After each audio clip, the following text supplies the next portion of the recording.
Good afternoon. Welcome to the Police and Crime Commissioner's Community Hour. This programme contains phone calls and comments from members of the public and selected invited guests. And it's important to remember at all times that any views and opinions expressed are individual opinions from these people and not those on Unity 101. Educational, discussions, informative, entertaining. The Community Hour. This is Unity 101.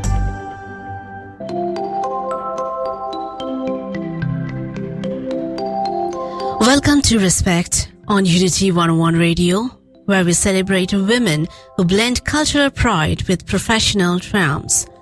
From those breaking barriers to those nurturing families while scaling career heights, Respect brings their inspiring stories to the forefront.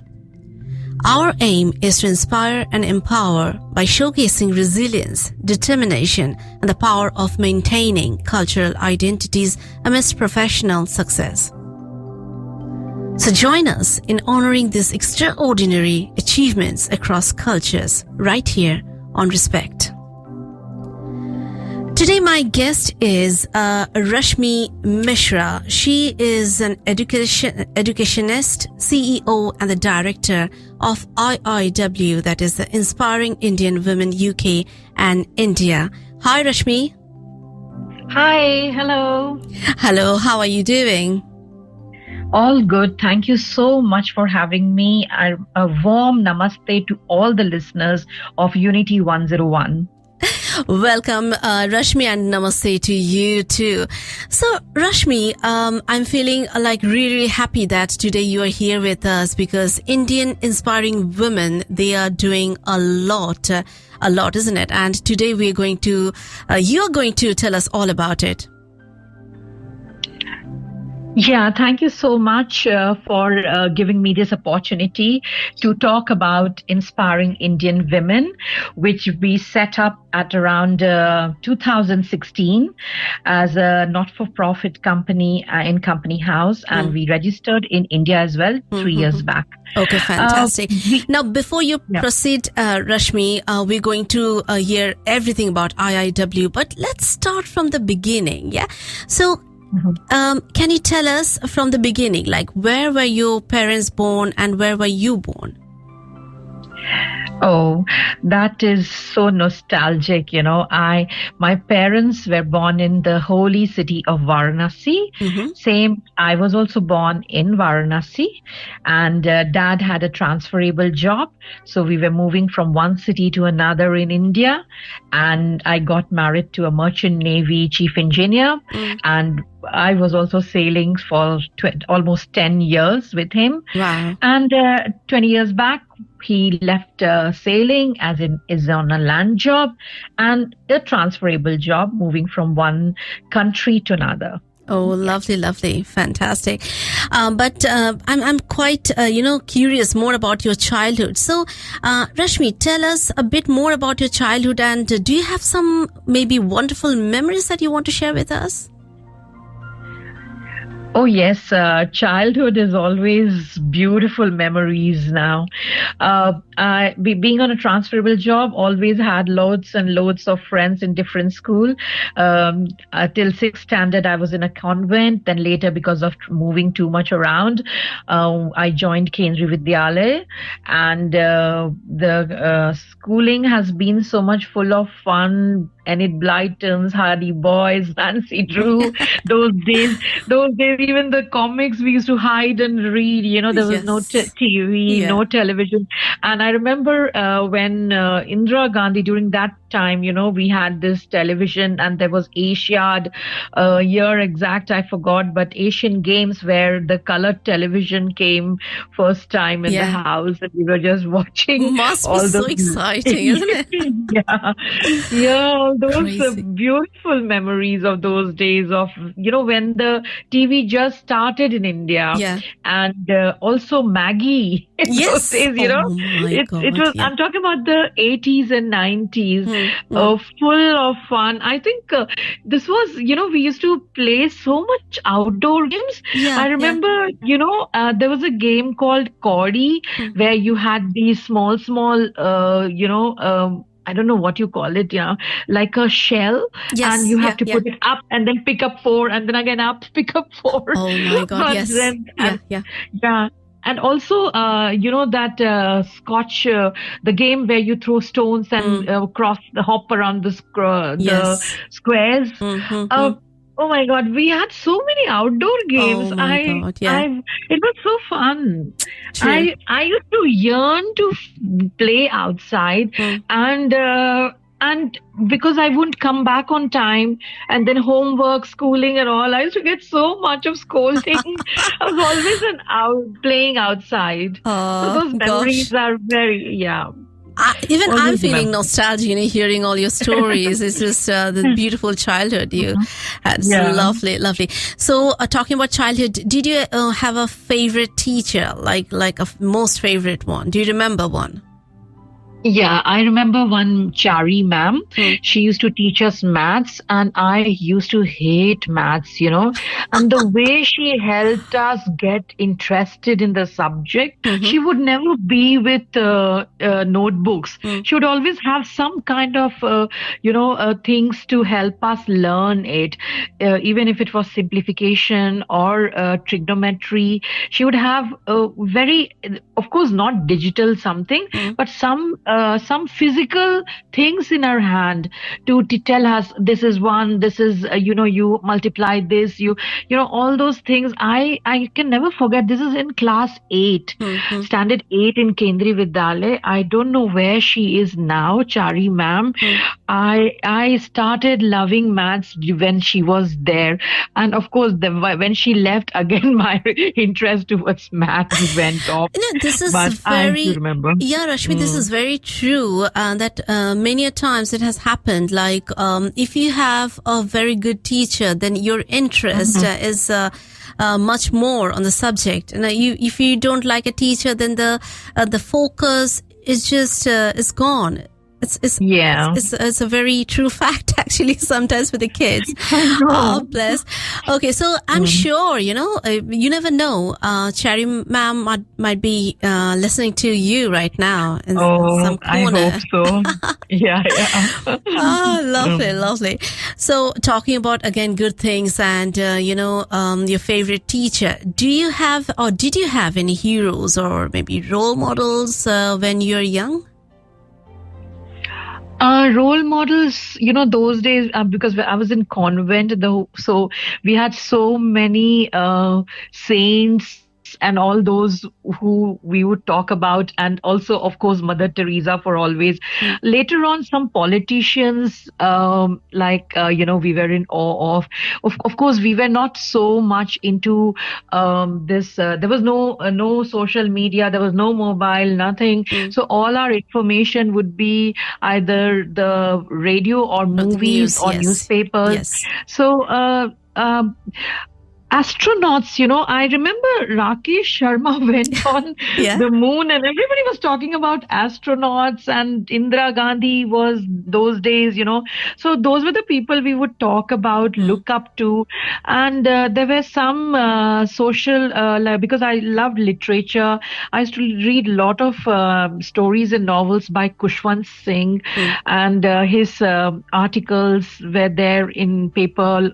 There's Malice for None for All, something like that. So I used to always follow these journalists, and there was this somebody in, of course, Shobha Day's novels. Then there were movies, of course. And so nothing particular, but I was in awe of with particular these, legends, isn't it? Yeah. Yeah. Lovely. So, Rashmi, coming back to your education, so which university did you go to? Or how did you decide what you wanted to study? Yeah, so I felt that I'm definitely a literature person, and of course history, and which intrigued me, always. Like, so finally I decided to do my bachelor's of arts in Purvanchal University, which is in Varanasi. And I did my master's in English literature from Indira Gandhi National Open University after my marriage, after the two kids, because we were moving around. So I decided to pursue my study further. I did my B.Ed, Bachelor of Education, because I wanted to be a teacher, and professional degree is important in India to be a teacher. I did my Bachelor of Education also from Purvanchal University in Varanasi. Okay. So, when, when you're graduating, the dreams and the goals you had, what do you think about those dreams and goals? Did you manage to achieve? Yeah, actually, I managed to achieve almost everything I wanted to do. Wow. After my marriage. After, say, 8 or 10 years, actually, I managed to get back to teaching and get back to all those things which I always wanted to do in all the schools, various schools where I taught. Including, tried to emulate my teachers and tried to get my students do best in their whatever field they were in. And I really wanted to be a role model myself for the students whom I taught, and all those love and adulations you get as a teacher.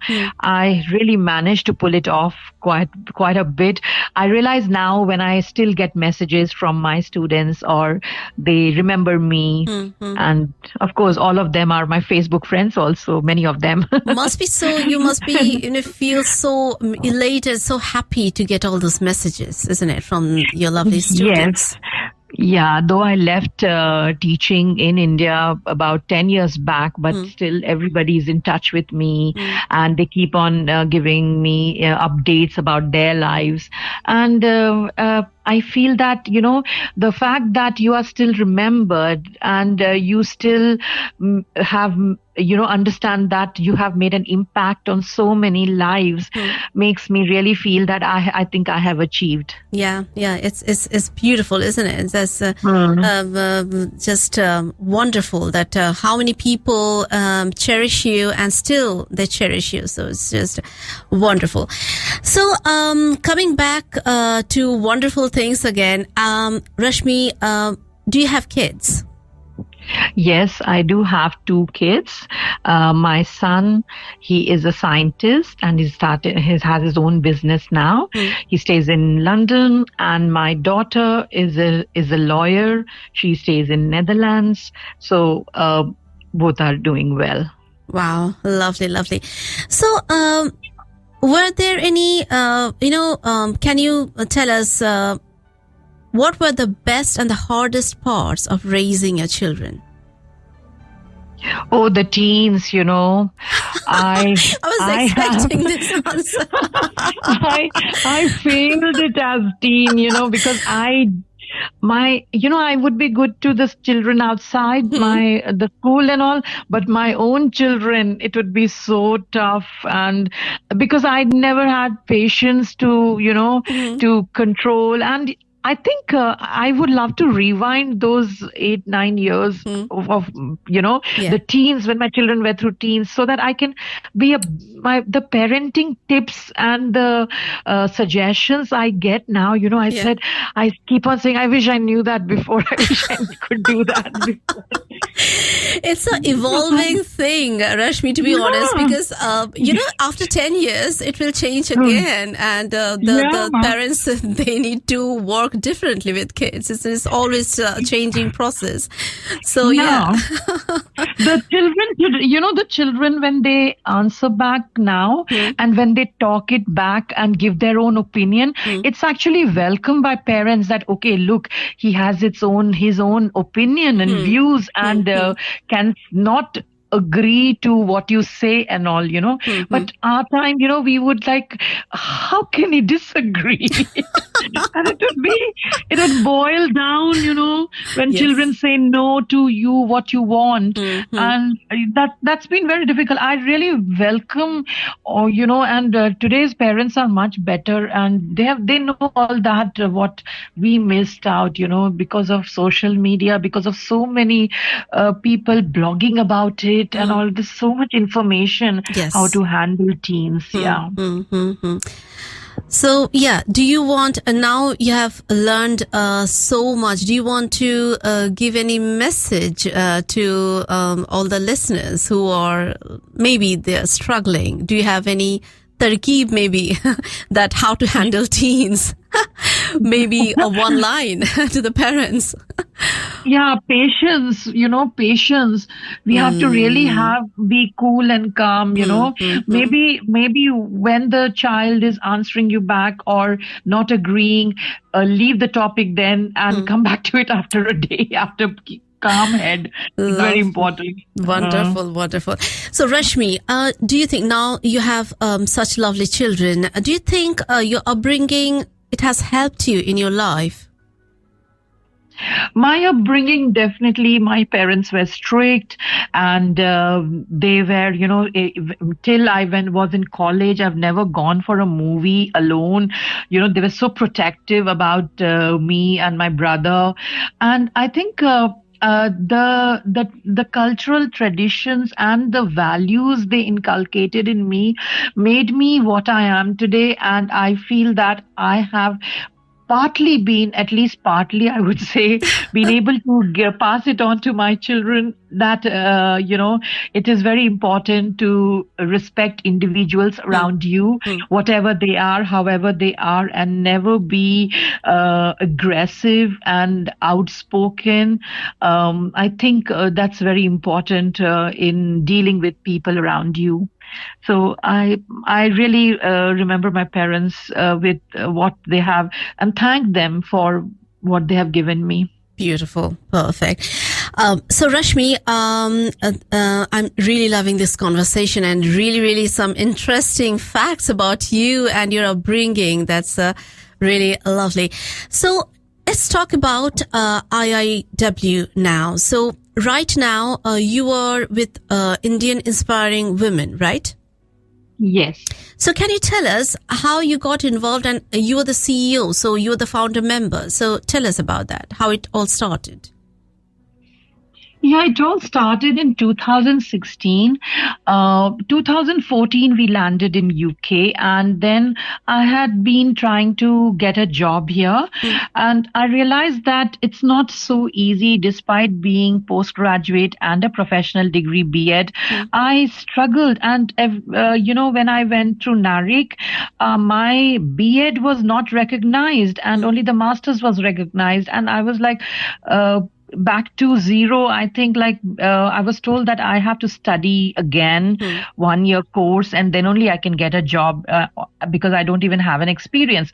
So experience in UK, I mean, though I had been teaching in various other countries, I really struggled because I'm not the person who want to just sit at home because my children were also grown up. They were not so small to be looked after, and cooking, just gets over in 1 hour.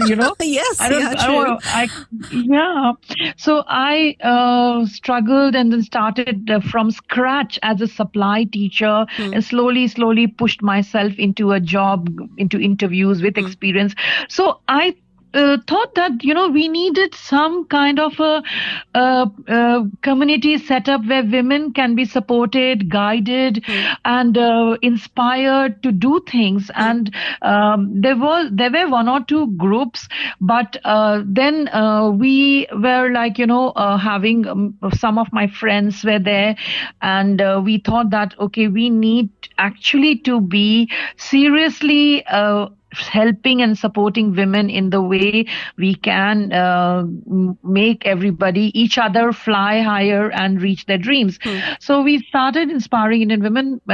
We registered it as because accountability is a must. Yes. We did open bank accounts. 4 of us got into the accounts, and we just started slowly. Firstly, it was cultural shows, more and more opportunities for those talented ladies. And one more thing, the weather in this country really makes us feel so depressed, and you want to really go out. And also people don't know where the opportunities are. There's so many places where things are happening, but how to inform others that, okay, this is happening, can you join, would you like to be invited? So those small things, any vacancy available. So we could, of course, social media is very big platform where these things, conversations could happen, passed around. So we started this through a Facebook group, and then slowly WhatsApp groups, and then registration and all that. So this is how we, the first, seed of getting this done as an inspiring Indian women. And it's a big group now, and you're doing so many things, and so you're hosting so many events. So tell us about the events that you normally host. Yeah, now this kida is like, it's a bug has really got me into it. And I've left my teaching also because it's so much into it. And we have our events also marked all throughout the calendar.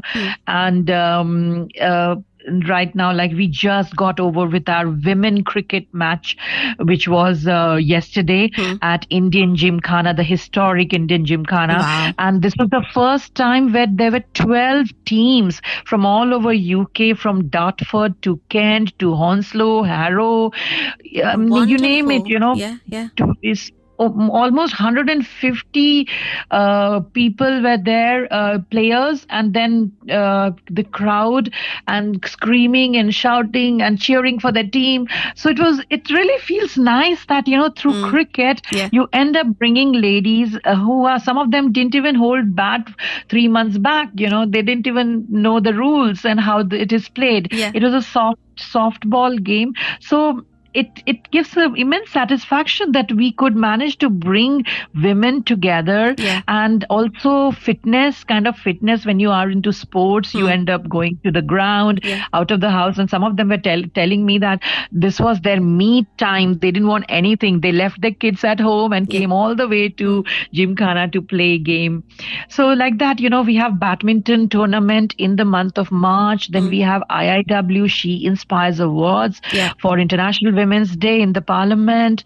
Then we also have something called Shakti in the Parliament. This year also we are planning. We have given our proposal. We'll let you all know by the end of this month. And also we have, on the 18th of October, it's World Breast Cancer Day, where hundreds of us are planning to stand at Parliament Square with a placard or the banner to create awareness against cancer and applaud the fighters who are really fighting it out with the chemo and all, and send a message of strengthening those ladies who are into the survival battle against cancer. So like that, then Republic Day, Independence Day, supporting women to organize events at the background. Diwali, we are going to raise a fundraiser for a charity in India, in Odisha, and also a small half-an-hour program to entertain elderly and unwell people at a care home at Southborough near Surbiton. That's also in the card. So we keep on planning what to do next, and it's really feels very nice. Do you ever stop, Rashmi? I'm just listening to your events, and all of them are so different from each other. They are like a very new and giving new opportunities to all the ladies, and they are so interesting. And so, it sounds very inclusive, very diverse. and it sounds wonderful.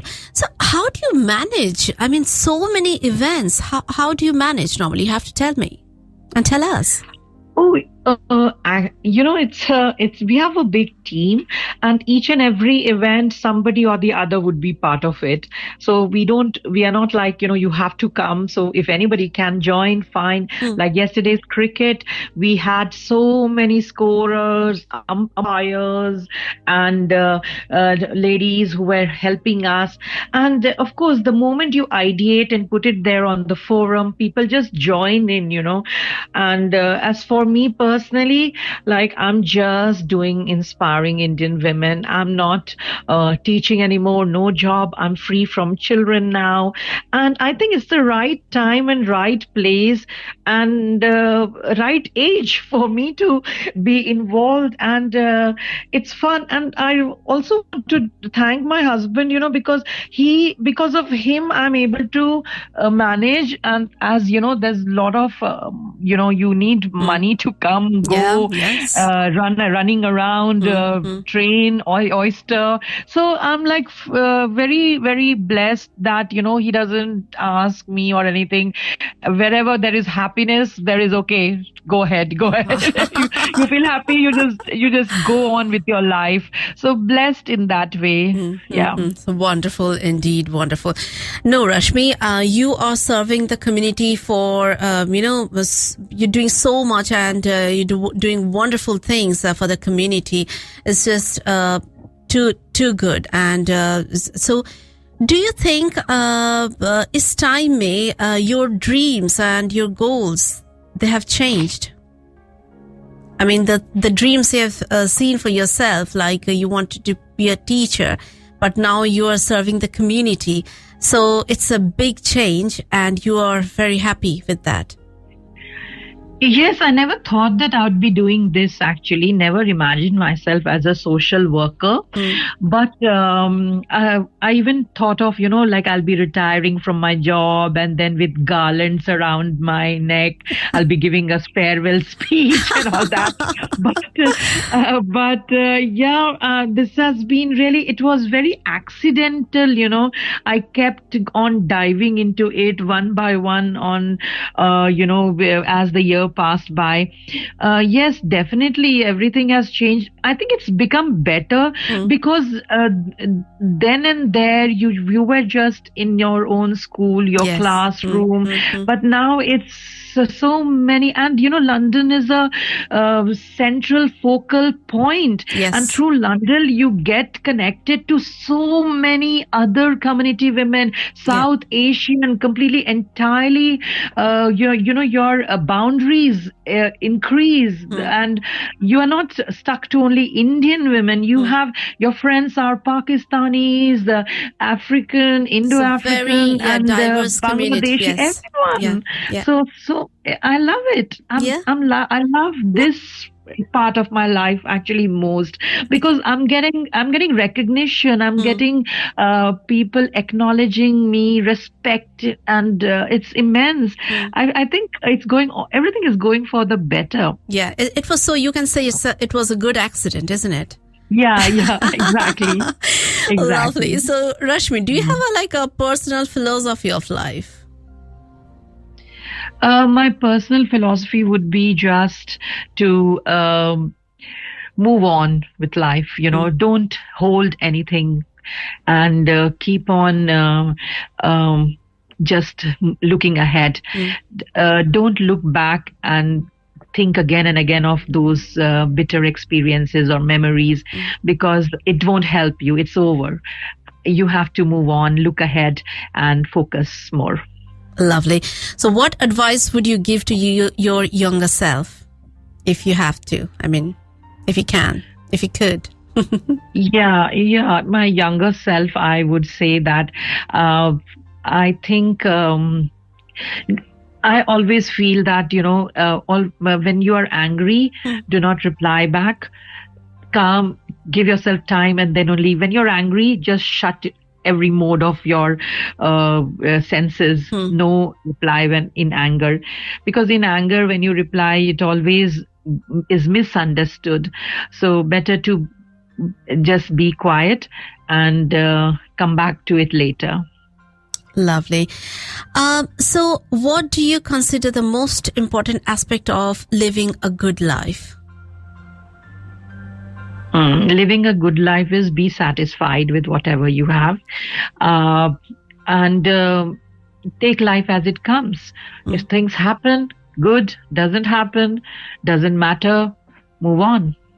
So I think it's not about money. It's not about, it's only about happiness. If you're happy, just look at small happiness, That's what I tell my husband and everybody also say, for example, when he's stuck in traffic, start getting upset and angry. Oh my God, so much time. Why the traffic is not moving?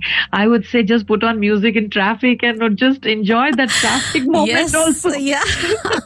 No point grumbling and, your blood boils and then you get negative feeling. You can't help it. When you can't help it, can't do anything. So just enjoy wherever you are. Yes, Lovely. That's some good piece of advice, I would say. Listen to music. Music solves everything, isn't it? Yes. No, not everything. Just kidding. No, we all love music. Music is Music is like, for some people, I've heard from friends, for some of my friends, music is like for everything, isn't it? It solves every problem. Okay, so Rashmi, can you share insights into how your current role as a CEO have shaped your life, CEO of IIW? Yeah, so of course, there's so much of respect as CEO, and you end up seeing that you have actually raised such a important community organization. So it has definitely changed my life, because it's a role which brings immense satisfaction. But besides that, I want to say that the term CEO, the designation, the post, director, CEO is just a formality when you register yourself, register your company. But actually, we are all volunteers in this life, and everybody is just working hard. So I tell everybody, it's not about post and designation. It's about how much work and you can do for the organization, or how much volunteering you can do as a somebody in the organization, as a member. That's more important rather than the post and positions. So if I do the most of the work and keep on going out there, then I'm the most active volunteer. It's not about CEO or positions. Yeah. True. In what way, Rashmi, do you think your current achievements symbolizes, the culmination of your life's journey? It symbolizes as someone who is just trying hard. So it's like it's not so easy, the journey. From outside, it may seem that, okay, she's doing this, she's doing that, but actually it symbolizes, I would say, it's sacrifice. It's not, the word sacrifice may seem little apt, because see, you are always on something or the other, which means that your family time, even if you're going out for dinner, you're always catching up on WhatsApp, any messages, anything which you need to support or help. And because my WhatsApp keeps buzzing with information, with messages, with tie-ups, with collaborations. So I don't want to not reply, so I make it a point that I can't keep people waiting. So, and then your personal life in any way, I can't switch off my phone that I'm in holiday or I'm not here, or so maybe I think it to reach at a point, it really requires your time, energy, money. So I think sacrifice, maybe, I don't know. This is the word which comes to my mind first, But but then if you're happy doing it, it's not sacrifice also, because I love doing it. Yeah. But maybe the people around you may say, oh my God, she's always on phone. She's never, there for anything else. And yeah. It's like you're working all the time for IIW, isn't it? Yeah. Yeah. But you're loving it. So that's the most important thing. Yeah.